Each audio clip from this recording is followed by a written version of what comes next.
आइए, सुनिए, देखिए, समझिए सनातन सत्य। जैसी दृष्टि वैसी सृष्टि, दृष्टि विज्ञान। कुदरत, कुदरती रचना एवं कुदरत के कानून से शाश्वत सुख की प्राप्ति। जोधपुर के परम पूज्य महात्मा उपासक प्रोफेसर डॉक्टर सोहन राज तातेड़ के निर्देशन में सनातन सत्य। जैसी दृष्टि वैसी सृष्टि, दृष्टि विज्ञान।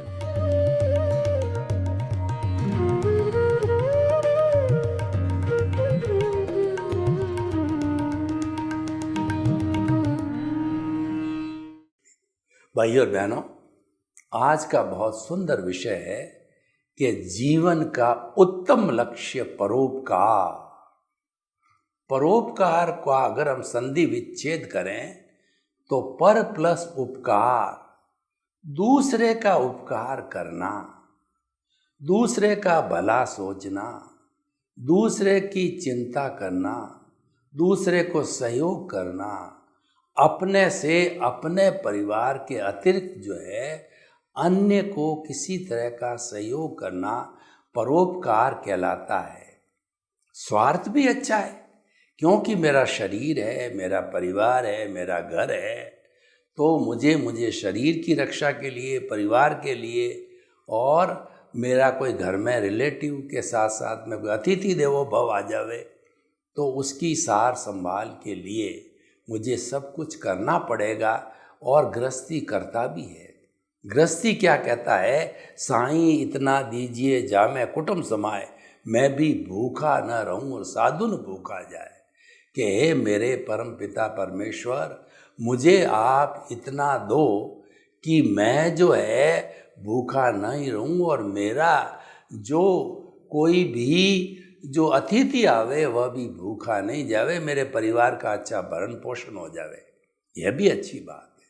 तो ये चिंतन है, ये अपने परिवार का चिंतन स्वार्थ की श्रेणी में जाता है, क्योंकि परिवार के लिए कहा गया है कि आप खुद के लिए कितना ही अर्थ संग्रह करो, परिग्रह करो, अपने परिवार के लिए परिग्रह करो, वो सारा स्वार्थ की श्रेणी में आता है। और आप उसमें से किसी को थोड़ा सा भी भाग दो, चाहे 10,000 दो, 20,000 दो, जितनी आपकी ताकत है, वह किसी व्यक्ति को सहयोग करना, संस्था को सहयोग करना, समाज को सहयोग करना, वह परोपकार पर उपकार है। तो आज का हमारा जो एपिसोड ये है कि what you contribute to others, what you contribute to the society, what you contribute to your fellow man, what you contribute to the people who are needy, that is countable. आप अपने बच्चों को अलग अलग अच्छे फ्लैट बना के दो, करोड़ों रुपयों की संपत्ति दो, फैक्ट्री दो, धन दो, दौलत दो, वो आपका पर्सनल मैटर है, वो आपका सारा स्वार्थ के घेरे में जाएगा, वो काउंटेबल नहीं है। चाहे कितना ही करते रहो, कितना ही बड़े लोग बन जाओ, कितना ही पैसा लाखों करोड़ों अरबों रुपए कमा लो, और अपने परिवार तक ही सीमित रखो या रिलेटिव तक ही सीमित रखो, वह स्वार्थ की चेतना, वह स्वार्थ का संसार है। और हम उसको बुरा नहीं मानते, क्योंकि सामान्य व्यक्ति तो उसमें ही रहता है, और वो करना भी जरूरी है। लेकिन एक स्टेप ऊपर जाना, जब वो पूर्ति हो गई, स्वार्थ की चेतना पूर्ति हो गई, तो अब हमें थोड़ा विकास करना चाहिए, क्योंकि हर एक व्यक्ति विकास करना चाहता है। तो हमारे सामाजिक जीवन में विकास क्या है कि हम दूसरों की चिंता करें। आपका घर आराम से चल रहा है, अब फिर आप पड़ोसी को देखो कि मेरे पड़ोसी को कोई दुख तो नहीं, कोई कष्ट तो नहीं है। जो क्रिश्चियनिटी है उसके अंदर ट्रिनिटी बोलते हैं, 3 बातें बहुत ज़बरदस्त है। सेवा, कि आप अपने पड़ोसी को जो है कितना खुश रखते हो, पड़ोसी को कितना सहयोग करो, वो करना चाहिए। दूसरा, you are the son of the god, आप भगवान के पुत्र हो, भगवान में श्रद्धा रखो। और तीसरी बात वो कहते हैं कि जो है डू सम चैरिटी, अपने लोगों के लिए कुछ कीजिए। वही मैं आज बताना चाहता हूँ। परोपकार की भावना हर धर्म में अच्छी मानी गई है। किसी भी धर्म में, संप्रदाय के अंदर, समाज में परोपकार की भावना न होती है तो वह धर्म, वो समाज, वो संप्रदाय नहीं चल सकता। इसीलिए जैसे बच्चे को हम घूंटी पिलाते हैं, समाज के हर व्यक्ति को परोपकार की घूंटी पिलाना चाहिए और हर व्यक्ति को ये एहसास कराना चाहिए कि तुम्हारे पे 4 तरह के ऋण हैं। तुमने जन्म लिया है, 4 तरह के ऋण उतारे बिना तुम इस संसार को छोड़ के मत जाना। पहला ऋण तो जो है देव ऋण। ईश्वर की कृपा से तुम्हें अच्छा स्वास्थ्य मिला, अच्छा घर मिला, परिवार मिला, धन मिला, दौलत मिला, बाल बच्चे मिले, सब ईश्वर की कृपा है। तो ईश्वर के प्रति ऋण क्या है? तुम ईश्वर के नाम, जो भी तुम्हारा इष्ट है, उसके नाम का स्मरण करो और ईश्वर की भक्ति करो। और कई लोग तो ईश्वर की पूजा, धूप, अगरबत्ती इत्यादि करने में जो है वह भी उसका एक भाग मानते हैं कि इससे ईश्वर खुश रहता है। और ईश्वर के लिए कहा है कि क्लीनलीनेस इज गॉडलीनेस। ईश्वर को स्वच्छता पसंद है, तो आप स्वच्छ रहो, अपना घर को स्वच्छ रखो, विचारों से स्वच्छ रहो और आचार विचार रहन सहन से स्वच्छ रहो। अपने चरित्र पे दाग मत रखो, वह ईश्वर की सबसे बड़ी पूजा है। और आप परोपकार करो, वह भी ईश्वर भक्ति है। नर सेवा नारायण सेवा कही गई है कि जितना आप परोपकार करोगे, आप नारायण की सेवा करोगे। तो ये तो हो गया हमारा देव ऋण कैसे उतारा जाता है। दूसरा ऋण है गुरु ऋण। गु का मल अंधकार, रू मतलब दूर करने वाला। गुरु अज्ञान रूपी अंधकार को दूर करता है, तो वो हमें बहुत बड़ा उसका एहसान है हमारे ऊपर। वह ईश्वर की प्राप्ति कराता है। तो गुरु को चित्त समाधि पहुंचाने के लिए गुरु की सेवा करो, गुरु को जो आवश्यकता है उसकी पूर्ति करो। और गुरु की आवश्यकता के लिए हमारे जैन धर्म में ये बताया गया है कि उसकी जो कुछ भी आवश्यकता है उसकी हम पूर्ति करते हैं। 5 महाव्रती साधु की, तो वो सारा जो पुण्य बंद में जाता है, वो कौन कौन सा पुण्य होता है? अन्न पुण्य, पान पुण्य, लयन पुण्य, शयन पुण्य, मन पुण्य, वचन पुण्य, काया पुण्य और नमस्कार पुण्य। ये जो है सब उसकी आवश्यकता की पूर्ति के लिए, क्योंकि वह जो है संपूर्ण अहिंसक व्यक्ति है और वह लोगों से भिक्षा लेकर के जीवन जीने वाला। साधु और गृहस्थी में अंतर क्या है? साधु के घर नहीं होता, गृहस्थी के घर होता है।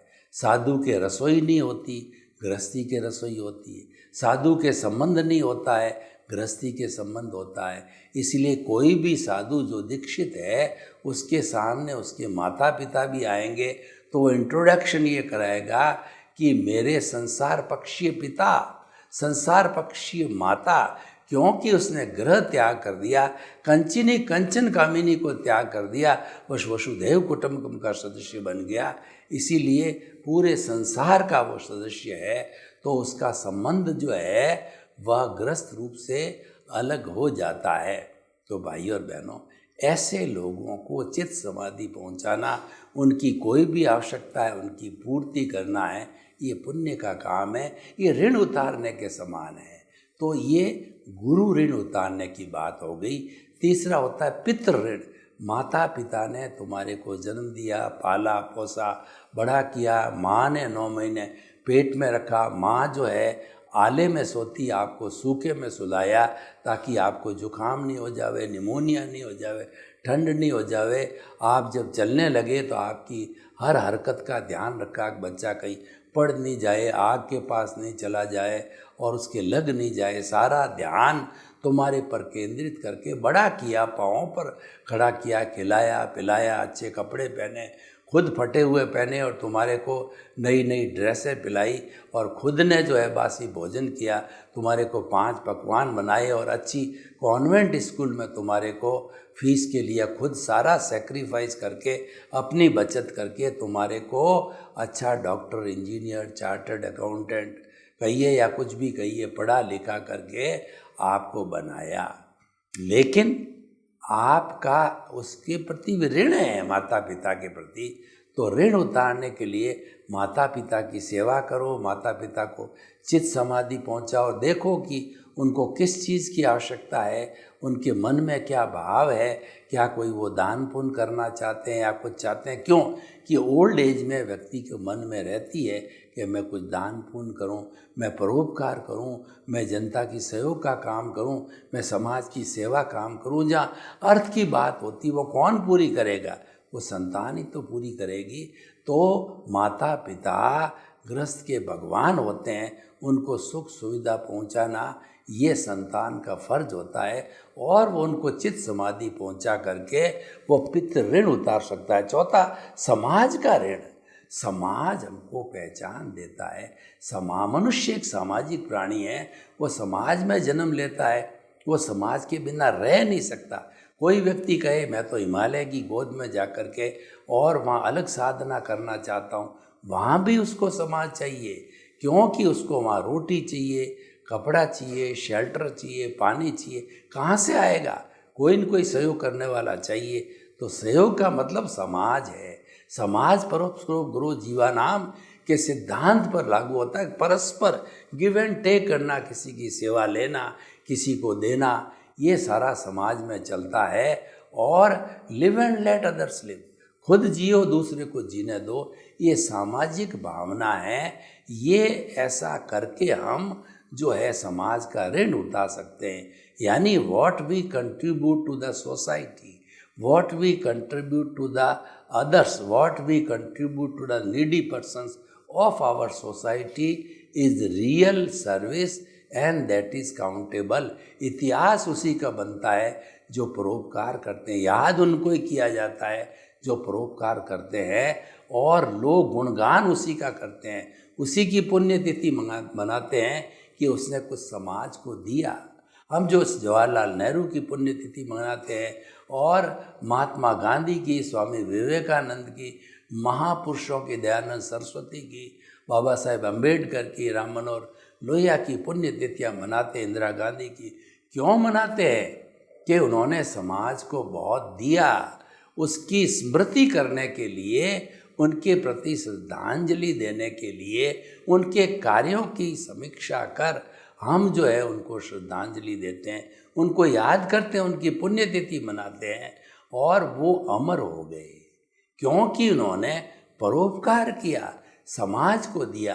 तो भाई और बहनों, जीवन का उत्तम लक्ष्य परोपकार। हम आपको ये कहना चाहते हैं कि अगर आप अमर होना चाहते हो तो परोपकार करो। अब देखिए, परोपकार को मैं 2 भागों में बांटता हूँ। हमारा सनातन सत्य जो हमारा व्यवहार जगत और निश्चय जगत दोनों को लेकर के चलता है। जैसे गाड़ी होती है, एक पहिए पे नहीं चल सकती, गृहस्थी के लिए जो है पति पत्नी रूपी गाड़ी से ही गृहस्थी चलती है। तो हम दोनों को इक्वल इम्पोर्टेंस दे करके, दोनों को साथ लेके, दोनों का सामंजस्य करके ही हम सनातन सत्य निकालते। हम तो साफ कहते हैं कि व्यवहार शुद्धि बिना निश्चय शुद्धि नहीं है। हमारा सनातन सत्य कार्यक्रम कुदरती रचना, कुदरत के कानून पर आधारित है। हमारा उद्देश्य है कि संसार की what is the ultimate reality, सार्वभौम सत्य, universal truth of the world, और वो ये है कि हमको शाश्वत सुख की प्राप्ति करना। शाश्वत सुख जो ब्लिस होता है वो एक जन्म में नहीं मिलता है, लेकिन हम इतना काम तो करें कि इस जन्म में शाश्वत सुख की, ब्लिस की नींव लगा दें। जो नींव लगी तो कभी न कभी मकान अवश्य बनेगा। इस जन्म में अगर हम नींव लगा देते हैं शाश्वत सुख की, तो आने वाले जन्मों में ईश्वर कृपा से हम सिमंदर स्वामी के चरणों में जन्म लेकर के वहाँ 2, 4, 5 भव करके हम सिद्ध बुद्ध मुक्त और मुक्ति को जा सकते हैं, ब्लिस को जा सकते हैं और शाश्वत सुख को प्राप्त कर सकते हैं, जो कि हमारा मुख्य उद्देश्य है। तो भाई और बहनों, जीवन का उत्तम लक्ष्य जो परोपकार, मैंने बाहरी जगत, व्यवहार जगत की बहुत बात की, अब मैं आपको भीतरी जगत में ले चलता हूँ कि भीतरी जगत में परोपकार का क्या अर्थ है, कैसे किया जा सकता है और कैसे किया जाना चाहिए। भीतरी जगत है वो प्रभु का जगत है, प्रभु का साम्राज्य है, वो आपका एब्सोल्यूट प्राइवेट जगत है। उसमें एक परिंदा भी पर नहीं मार सकता। आपकी पत्नी है, वह भी उसमें एंट्री नहीं ले सकती है, केवल आप और आपके प्रभु को हो। इसीलिए भीतरी जगत में जाना सीखो, अंदर जाने की एंट्री लो। अंदर जाने के बाद में आप प्रभु से बात करो, प्रभु से आशीर्वाद लो, प्रभु के चरणों में पढ़ो और प्रभु को रिझाओ और प्रभु से शक्ति मांगो। जो भी शक्ति आपको मांगनी है, चाहे मुक्त होने की शक्ति मांगनी है, चाहे आपको किसी भी तरह की शक्ति मांगनी है, वो भीतर विराजमान प्रभु है, आपका इष्ट है, आपका भगवान, और हरेक के पास है, हरेक के अंदर मौजूद। मैं बोल रहा हूँ, किसकी ताकत से बोल रहा हूँ? मेरे प्रभु की ताकत से। मैं हाथ हिला रहा हूँ, किसकी ताकत से? मेरे प्रभु की ताकत से। और मेरा प्रभु मेरे भीतर नहीं है तो आप बताओ कि मैं बोल सकता हूँ? मुझे मुर्दा समझ के तुरंत जला दिया जाएगा। और हर जीवित प्राणी का यही आश्रय होता है कि उसके भीतर से हंसा बोलते हैं हम हमारी देसी भाषा में हंसा कहते हैं। हंसा मतलब शुद्ध आत्मा भगवान मूल स्वरूप में बना नहीं है, उसको बनाना है तो हमारी आत्मा कहिए, बॉन्डेड आत्मा है, तो उसकी कृपा से सब होता है। और वह जो है हमको जो है प्राप्त करना होता है, तो हम जो है भीतरी जगत के अंदर उसको याद करके, उससे संपर्क करके किस तरीके से परोपकार कर सकते हैं। देखिए, जो हमारा भीतर का जगत है सूक्ष्म जगत है। भीतर के नियम अलग है, बाहर के नियम अलग है। सूक्ष्म पावरफुल होता है और स्थूल कम पावरफुल होता है। आप तारानगर को देखिए, वह यूरेनियम के एक परमाणु का विस्फोट करके उसमें से प्रोटॉन, न्यूट्रॉन्स वगैरह जितना भी है उसको तोड़ करके और जो है हजारों किलोवाट बिजली बनाई जाती है, तो वह उसके तोड़ने से बनती है। सूक्ष्म में इतनी ताकत है कि वह बिजली तक पैदा कर लेता है। और आपको मैं उदाहरण दूं कि हमारे मोबाइल में मेमोरी कार्ड लगता है, वो 100 GB तक का आता है। तो 100 GB मतलब एक पूरी यूनिवर्सिटी की सेंट्रल लाइब्रेरी उसमें समा जाती, इतना पावरफुल होता है। तो मैं कहना चाहता हूँ कि सूक्ष्म पावरफुल है, सूक्ष्म है वो स्थूल का निर्माण करता है। तो हम उस सूक्ष्म जगत के अंदर जाकर के परोपकार कैसे कर सकते हैं कि हमारे प्रभु का स्मरण करके हम जो अच्छे संस्कार प्राप्त करके और वह ज्ञान हम लोगों तक बांटें। जब हम भीतर जाकर के और हम ज्ञाता दृष्टा बन करके दृष्टि विज्ञान को प्राप्त करके वैसी स्थिति हम लोगों को बतावें कि अगर आप मुक्ति जाना चाहते हो तो आप जो है वह जो है कुछ सिद्धांत को पकड़ो। जो हमारा शाश्वत सत्य है वो हम लोगों तक बताते हैं, सनातन सत्य ये भीतर से आता है। हम उनको बताते हैं कि मन वचन काया, जो कि ये बाहर की चीज़ है, जो प्रकृति है, जो माया है और जो हमको दिखाई देती है, मन से चिंतन होता है, जब वचन के रूप में आता तो दिखाई दे देता है कि ये भीतर से सोच के बोला गया। काया आप देख रहे हो, मन वचन काया तथा उससे जुड़ी हुई हर अवस्था मात्र वह कुदरती रचना है और वह व्यवस्थित है। इसका अर्थ ये हो गया कि आपने भीतरी जगत से प्राप्त किया कि ये जो मन वचन काया योग है उसकी हर अवस्था है कुदरत चलाती। कुदरत हमारी क्रिएटर है, ऑपरेटर है, डिस्ट्रॉयर है, उसमें हम परतंत्र है, हम कोई फेरबदल नहीं कर सकते। इसका अर्थ ये हुआ कि हमारे जीवन में जो कुछ भी घटित होता है जन्म से मृत्यु तक वो सारा फिक्स होता है, उसमें बदलाव संभव नहीं है। तो अब हम एक चीज़ को तो समझ गए कि ये ऑटो मोड से चलता है, चलने दो, उसके साथ तन्मयाकार नहीं होना है, क्योंकि उसके साथ तन्मयाकार होंगे तो ये तो राग द्वेष का संस्कार है। ये राग द्वेष के साथ आप जुड़े तो नया राग द्वेष पैदा हो जाएगा। जबकि हम जब हमको वास्तव में उस राग द्वेष को कम करके घटाना है, जीरो करना है, शून्य करना है, तो हम आपको कहते हैं कि आपका भीतरी जगत जो है इतना सुंदर बना दो कि आप बाहरी जगत के साथ तन्मयाकार नहीं हो, दोनों को अलग अलग मानो। ये अलग है, मैं अलग हूँ, तो मानते मानते जो है हम अपने स्वरूप की खोज में चले जाएंगे कि मैं कौन हूँ, और स्वरूप की प्राप्ति कर लेंगे। और साथ साथ में ये जो है आपका जितना भी जो है ये कर्मों का जो चिट्ठा है, जिसको कि हम कॉजल बॉडी कहते हैं, बर्फ़ की शिला की तरह, ये 2 4 5 भावों में पिघलता रहेगा। और पिघलते पिघलते हमने भी अपने स्वरूप का जानकारी कर ली, यानी आपका हिसाब पूरा हो गया। तो हिसाब पूरा हो गया और उधर आपने सम्यक्त्व को प्राप्त किया। तो हिसाब के पूरे के साथ साथ में no causal body means no जो है बॉन्डेड जो आवर सोल। तो इसीलिए आई माइनस जो है माई इक्वल टू प्योर सोल बन जाती है और वह सिद्ध बुद्ध मुक्त बनती है। तो ये भीतर का परोपकार है। भीतर का परोपकार व्यक्ति को हृदय परिवर्तन करने से होता है। व्यक्ति का हृदय परिवर्तन करके उसको हिंसा के और झूठ कपट के और नेगेटिव थॉट्स से जुड़ा करके हम उसको पॉजिटिव थॉट्स में लाते हैं, हिंसा से अहिंसा में लाते हैं और झूठ कपट को छुड़वा करके उसको एक अच्छा इंसान बनाते हैं।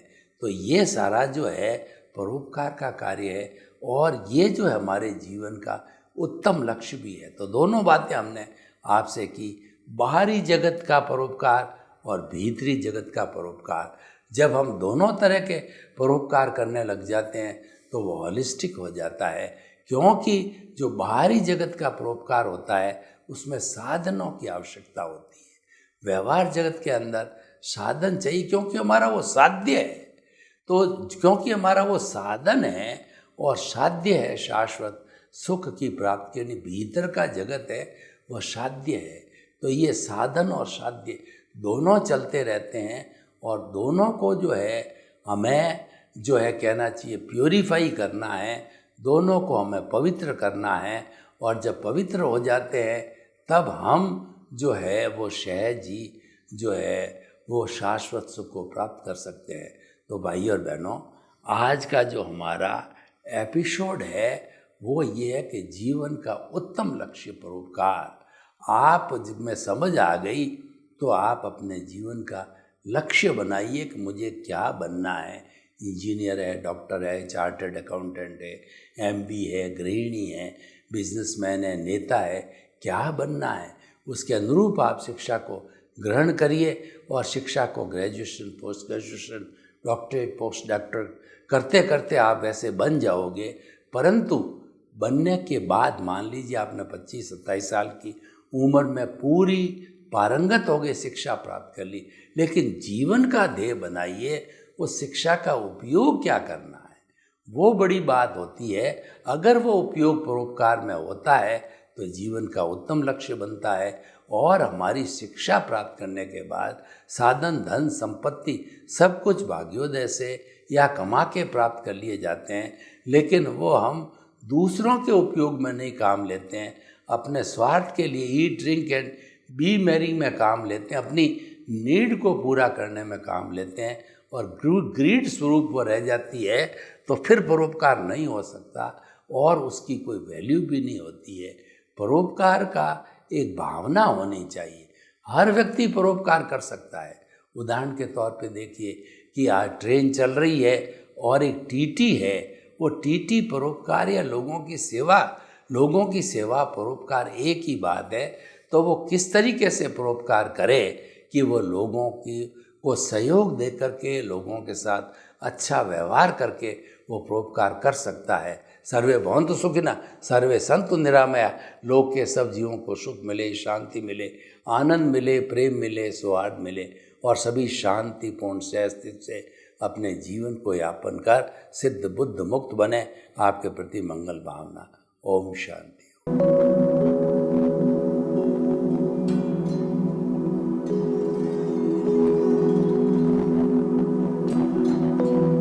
एक ऐसा अंतर्राष्ट्रीय ख्याति प्राप्त मानव जो गुरु प्रेरणा से पिछले 20 वर्षों से वानप्रस्थ जीवन जीते हुए 24 घंटे मानवता की सेवा में संलग्न है। एक ऐसा मानव जो अभी राष्ट्रीय, अंतर्राष्ट्रीय टीवी चैनलों पर 7,500 एपिसोड के माध्यम से सनातन सत्य, आत्मविज्ञान एवं पुनरुत्थान, व्यवहार एवं निश्चय जगत के जीवनोपयोगी विषयों पर हृदय स्पर्शी प्रवचन कर चुका है। उस मानव का नाम है महात्मा उपासक प्रोफेसर डॉक्टर सोहन राज तातेड़। प्रोफेसर तातेड़ द्वारा योग, दर्शन, शिक्षा विषयों पर रचित पीएचडी स्तर के 250 शोध ग्रंथ भारत के 100 प्रतिष्ठित विश्वविद्यालयों में शोधार्थी पढ़ रहे हैं तथा वे सभी शोध ग्रंथ वहां की सेंट्रल लाइब्रेरियों में उपलब्ध हैं। महात्मा सोहन राज ने अभी तक हजारों स्कूलों, कॉलेजों, विश्वविद्यालयों एवं संस्थाओं में सेमिनार, वर्कशॉप, कैंप लगाकर लाखों विद्यार्थियों को योग, दर्शन, शिक्षा का प्रशिक्षण देकर उन्हें सुसंस्कारित किया। डॉक्टर तातेड़ ने भारतीय संस्कृति उत्थान के 4000 से अधिक समसामयिक विषयों पर आर्टिकल लिखकर ऑनलाइन जर्नल, पत्रिकाओं, वेबसाइट्स पर प्रकाशित किया, जिसका उपयोग लाखों पाठक कर रहे हैं। उपासक तातेड़ के 5000 से अधिक आज का सुविचार, आज का शुभ संदेश, आज का मंगल भावना योग आदि चिंतन websites, Twitter, blogger, Facebook, YouTube माध्यमों से लाखों लोग अपना जीवन निर्माण कर रहे हैं। मानवता के मसीहा ऐसे महामानव महात्मा सोहन राज तातेड़ के प्रोफाइल को अभी तक विश्व के 20 लाख दर्शक यूट्यूब पर, 12 लाख गूगल पर एवं लाखों दर्शक फेसबुक, ब्लॉगर, ट्विटर और इंस्टाग्राम पर देख चुके हैं।